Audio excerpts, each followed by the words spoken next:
Hello everyone and welcome to this special edition of VAFA Tragics. Great to have your company for another week after a weekend off for most clubs, or most players playing football in the VAFA. We did of course have the under-19s representative fixture. We'll talk about that in just a moment. We've also got to let you know we've got a special guest, Michael Shelly, the CEO of the VAFA, will be joining us here at the desk to answer yours and our questions about all things VAFA football. But it's a very good evening and good afternoon to the rest of the panel. Nick Armistead, hello. Hey Andrew, great to be here. Great to have you on board. Brenton Mann again. Looking forward to this special edition, Andrew. Very looking forward to Michael coming in.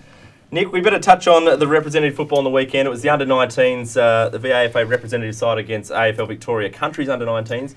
Had a bit of trouble with the game last year in terms of the VAFA. Weren't able to get as close on the past two seasons. They did a lot better this time round though. Yeah, absolutely. We only kicked one goal last year in Bendigo, but this year we were able to manage 10, but we still did go down by 44 points out there at Mernda. We were trailing by just 2 goals at the last break, but the Big V were unable to curb the country's firepower as they made full use of the southerly breeze in the fourth and ran away with a comfortable victory, with Sam Dunstan from Donald proving a handful up forward all day, kicking 5 goals.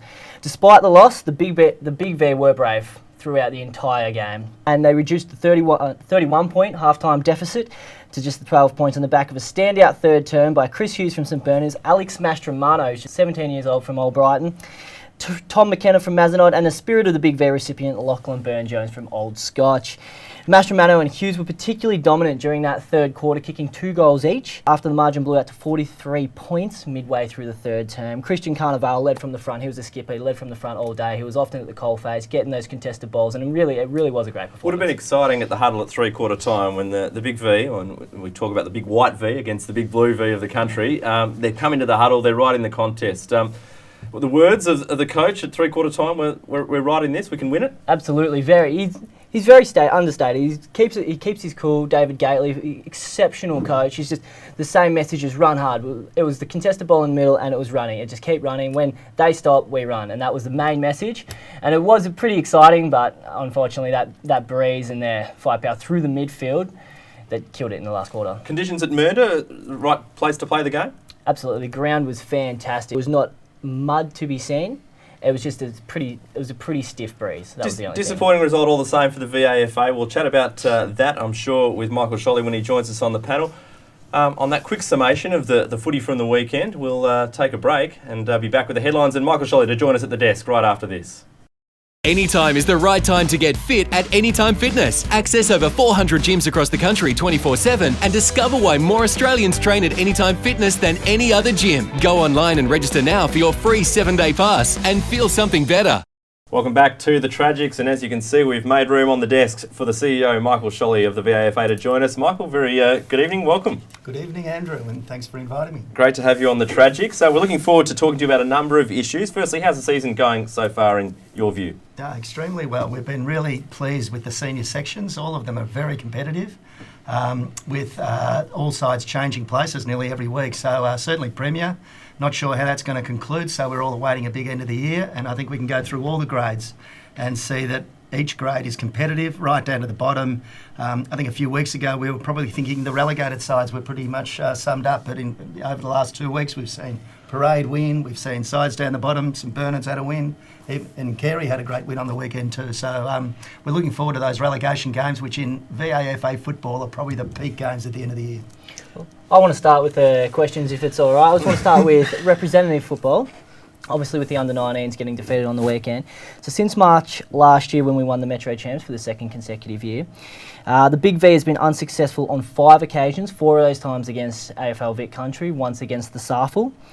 We have 3 matches against Vic Country next year. I want to know what measures are being put in place to make sure that we're competitive in all those 3 matches. Thanks, Nick, for that very detailed question. What we're going to do is make sure we are competitive. I think we've been competitive in most of the games we've played. Certainly on the weekend in the under-19 fixture, I don't think anyone could question the endeavour and the attitude of the players. They were terrific. We are up against it, though.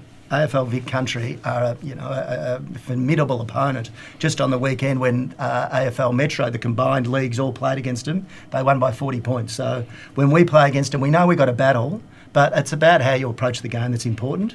You know, I personally, I've been a little disappointed with some of our senior players that not every player has put their hand up to play. We need to get our best players on the park playing and wanting to play for the Victorian Amateur Football Association. I think it's good to be a member of a club, and it's good to be a member of playing for your particular colours, but we need people to participate and play for our competition. And I think that's one of the great prides of the VAFA, that you want, not only are you a club player, you're a VAFA player. Have you noticed that change since you've been in charge at the VAFA, that the number of quality players that are choosing not to play the representative fixtures? I think that a number of our better players are coming from outside our competition, rather than necessarily played in our competition, gone to an AFL club and then come back to our competition. A lot of these players are new to our league, and I think a few of them don't quite understand the benefits of playing for the Big V, and I think that needs to be reiterated to players once they come into the competition. It's no good trying to catch them out in April or May, June and ask them if they want to play, or I think we should need to get them really early doors. And this year we've got Stewie Powell, who is a first-year coach. He's been through it this year, and I think he realises the big task he's got ahead of him. So he'll be onto the work straight away. On to one of the issues I think that's on everyone's mind, and that is women's football and how that's going to take place next year. The VAFA have said that there'll be a competition of sorts next year. Can you extrapolate what that will actually mean for clubs in the VAFA? Well, it means a great thing for the VAFA. It's taken us 125 years, really, to get a female competition commencing. And officially, the board will be making a decision on August the 1st, which is in 3 weeks' time. And hopefully we'll be able to make an announcement pretty soon after that we will be participating for the first time a community competition in metropolitan Melbourne, run by a community competition rather than a single women's competition. To be immersed with us and to be fully immersed with our clubs will be of great benefit to all of our association. I've always been a little excited about women's playing football from the first time I went to Ireland and saw 60,000 people go to watch their girls play in a game of camogie in a final, and I've never understood why such a great game as football, why it should only be allowed to be played by men. And so it's exciting. I think all of our clubs who embrace it, and they all are, I've been delighted with the response so far. To start from nowhere, and we're looking like getting somewhere between 12 and 15 teams up straight away, is a credit to our clubs to realise how beneficial it can be for them. At the moment, what's the idea around the fixturing? When do you think that'll take place? Will that be the games be played as curtain raisers? Will it be obviously a shortened season? What are the thoughts around that at the moment? Well, St Kevin's, who started this year, they got their club, and they played on Saturday because they wanted to fully integrate into the club. I think if you play the games on a Sunday, which some of them might wish to, I think the issues you have on a Sunday is the social aspect. You can't have functions on a Saturday. They've got to play, girls are playing on a Sunday. You'd rather have them all there playing on the same day, having the function after the game, having the get together where the speeches can be fully immersed. I think for me, it's preferable if you can get them on a Saturday with your club. Do we have enough umpires to umpire men's and women's football? Well, at the moment, I think what people think about women's football is that they're going to be a drain on resources, where actually they're going to add to your resources. Yep. I think we're going to get more umpires, people wanting to umpire women's football. I think we'll get more women umpires. We'll get more administrators. We'll get more people at your club, which will make it fully inclusive. Yep. So I don't believe it'll be a drain at all. I think we'll get a better response as a result. Facilities are going to be an issue. Obviously, there's not female change rooms at every club at the moment. That's going to be something that clubs are going to need to account for. And I know if your clubs are applying for grants now, they need to include women's facilities in the planning for that grant, and that is requiring lots of money. How do you see that happening, and is the VAFA able to assist in this regard at all? Look, I think there's a little bit of misnomer about facilities. Women still get changed in a changing room just like men's do. So when the game is not played in a mixed gender, so it's not boys and girls playing together. It's just they have the same changing rooms and same needs as any male team does. The slight difference is that a lot of our facilities have been built, in the 1960s, haven't been upgraded. So it's a changing of facilities regarding showers, toiletry facilities, a little bit of off-field, but the basic general changing room doesn't change. Mm-hmm. So we don't. That's going to make it hard if you're saying play your women's game on the day as the men's, and there's not enough rooms to facilitate that. Yeah. Sure, but that's where we need to probably have some exclusive places rather than the changing rooms are still changing rooms. Mm-hmm. They're not different. So obviously there's going to be some changes in culture that's needed at the club. Males have been used to being changing and having their facilities solely to themselves, and there's going to have to be some cultural change. Okay, the final one, affiliation fees for women's clubs, or do we see potentially women's clubs that are not aligned to a VAFA current club coming into the competition? Look, our preference at the moment is to look after our clubs that are playing in our competition. We believe that every club should be aiming to have a women's team.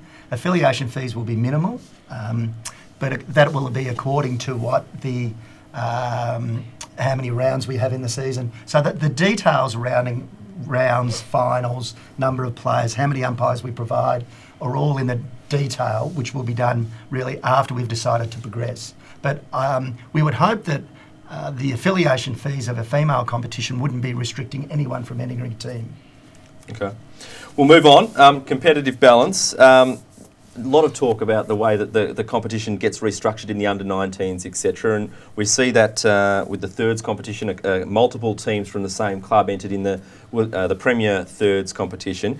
Is that the right move with how that's been trialled this year? Well, I think the result of Olds Averians and St Kevin's playing in Premier Thirds has been successful. We haven't had any buys. Our competitive balance in both Premier and Premier B is better than what it has been. Olds Avs have 2 teams in the 4. St Kevin's have won 4 games, so neither side has been right down the bottom and been exposed. And what it's allowed to do is to get a more competitive Premier B. Now, I'm not saying that this is the best solution.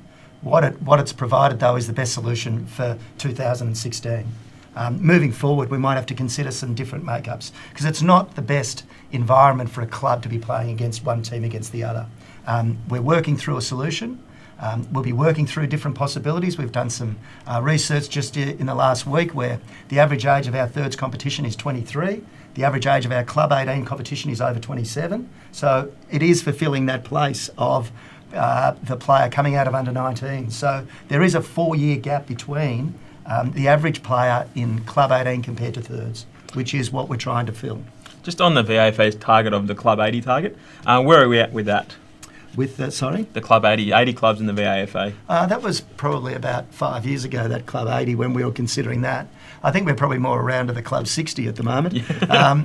Not trying to be, not trying to be cheeky, but we need strong, sustainable clubs. Yep. And any clubs that have 2 teams in our competition are vulnerable. Yeah. So we need to get that sustainability up. And we believe that for a club to survive for the next 15 years or into the next generation, they need to have 4 teams, of which they have firsts, seconds, either an underage team or a Club 18 thirds team, and a ladies team to survive.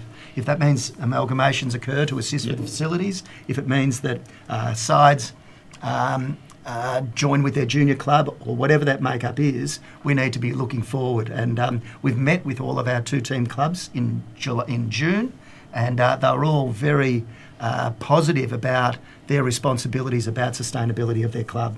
They know they can't survive if they've got 2 teams and their only pathway is friends getting friends there.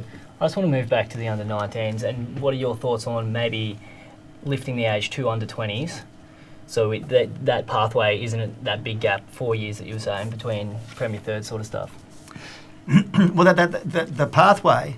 Well, I'll get to the under-19s. One of the difficulties we have as an association is we're dealing with people coming into the competition at various age groups. So you've got people coming in at 17, some coming in at 18, some coming in at 19, depending on when they leave school or when they leave their junior club. At the moment, the junior associations in Melbourne, the 2 prominent ones that we deal with are Yarra Juniors and South Metro Juniors. South Metro Juniors next year are considering going to an under-18 level. Yarra Juniors have been spoken to about their consideration. And the reason why is because when you've got, at the moment, boys, but girls in the future, but at the moment, when you've got boys doing Year 12 and half of the boys aren't eligible to play on a Sunday and the other half have to play at their other club on a Saturday, if they're in the South Metro Juniors, it seems to make sense to me that we've got a starting point of all the kids who leave school is our basic task, our basic group of people. Whether that's in a community club or whether that's at school level, because if the community competitions juniors go to under 18, that means all of our people will be basically starting at under 19 level. And, it's our anecdotal thoughts that if you have 2 years at under 19 level or at underage level, you're entrenched at your club. Yeah. If you have 1 year, you're a member of the under 19 team. If you're 2 years, you become a member of your club because you do an end of season trip, a pre-season training, you become a leader. You can still play in your seniors if you wish to. You know, you can still, nothing's to stop people going up. And we've just got to make sure that we look after those clubs that struggle. In Premier, for example, I'm sure that those clubs probably don't want to go to under 20 because they're satisfied. Mm-hmm. It's the clubs that are struggling week by week. So where's the balance? Where's the balance sit at the moment? Is it likely to be under 20s, or we're not sure?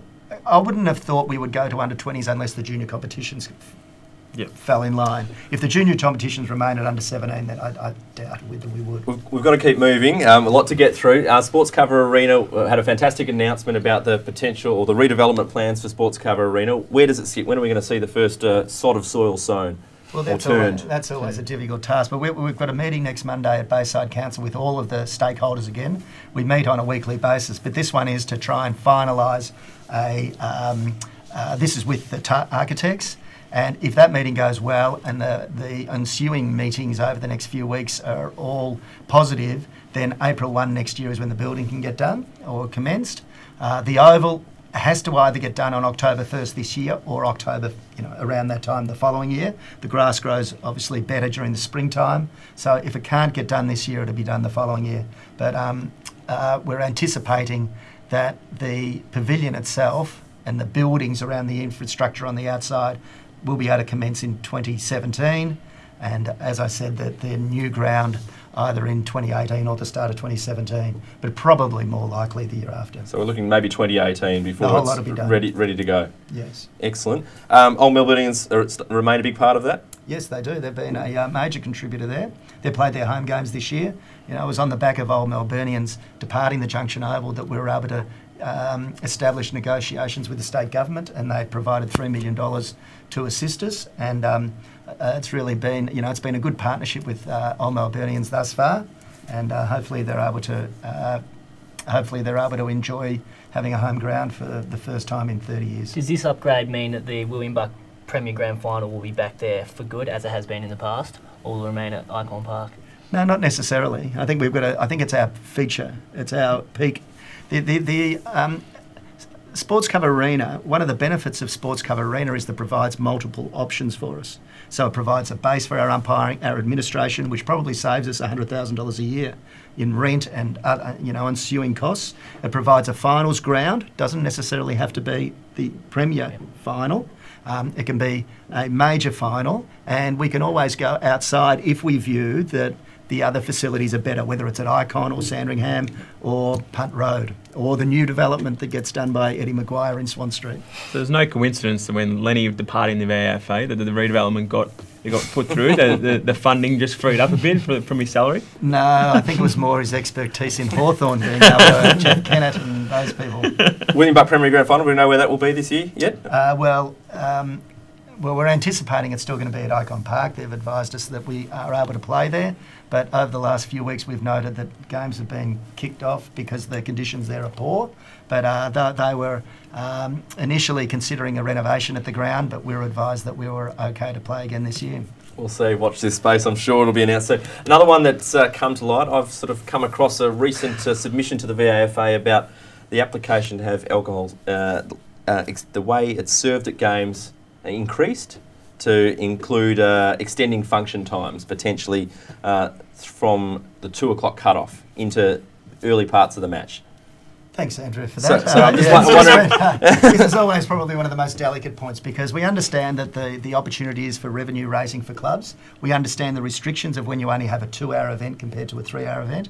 And we know that bringing people back to your club is really important to engage with your people, especially the clubs that might have country folk who come down, Oggs, for example, and North Old Boys, Brunswick. They get a lot of country people who come down, and for them to be able to socially engage is an important aspect. So we've had a few submissions being put forward, and one of those would be that there would be some restriction on the alcohol served. It certainly wouldn't be served around the grounds, but at a major event, at a function, and I think it needs to be looked at by the board. And one of those restrictions, I think personally, would be that I wouldn't like to see that the function goes for 5 hours. I think that players coming in after the game and then having dialogue with a person who's been consuming alcohol for 5 hours can be a pretty threatening environment in certain areas. So I would say that there's a possibility it could loosen slightly, but certainly under strict controls, because it's one of the great things about amateur football is that the players and the spectators and the umpires, neither of them feel threatened at the game. And to then go back to throw back to the 1980s, when it was a bit of a challenging environment at times, would be disappointing. I think we'd all agree with Yes, that across the board. Final one is the state of the grounds and the state of play. And I'm not sure what your thoughts are on the standard. We spoke about the availability of good players, but do you feel like the standard of the competition has dropped away a little bit in recent seasons? Well, this year's a very heavy year, isn't it? Like I go to games and see that the standard probably has dropped a little bit. But we've got it's so competitive at the moment. I think that when you come out at the end of the year, that teams will progress just like they did last year when De La Salle came out. I think we were probably thinking, that the 4 was pretty thin last year in Premier. However, when De La Salle came out, won those 5-7 games in a row, the Uni Blues were playing pretty good football. I think that the good sides will rise in the second half of the year. There does seem a lot of injuries. There does seem a lot of people who do travel more so than ever before, and that does cause the standard to fluctuate. But come finals time, I think the standard will be high. I think our players will respond in the second half of the year, and we look forward to, I think, great finals across the whole 7 sections. Do you have a view on the standard of grounds in terms of preventing perhaps thirds or under-19s and maybe even reserves teams from playing on the ground before the premium product, which is the senior competition taking place at 2 o'clock, which those teams chopping up the grounds and making the main event possibly less of an appealing spectacle? Look, my opinion of that would be that I get really disappointed when I go to an AFL game and there's no reserves game on before it. To go, like I grew up watching Collingwood and going to Victoria Park and watching the seconds and watching the first. I think a lot of people really enjoy going to watch the last quarter or last half of the seconds before they watch the game. I think it's just a part of our sport and what we do. I don't think we've got alternatives for reserves. We haven't got 100 grounds for people to go and play on. I think that's just the fact of it. And the seniors aren't playing at 9 o'clock. Well, I think that, we do get a little bit precious, because when I look at footy flashbacks and see the MCG, the state of the MCG for grand finals 20 and 30 years ago, when cricket pitches were on the oval, there was dust everywhere, or mud on the practice wickets on the half-forward flank. So I think we can get a little precious about the game. It's a winter game.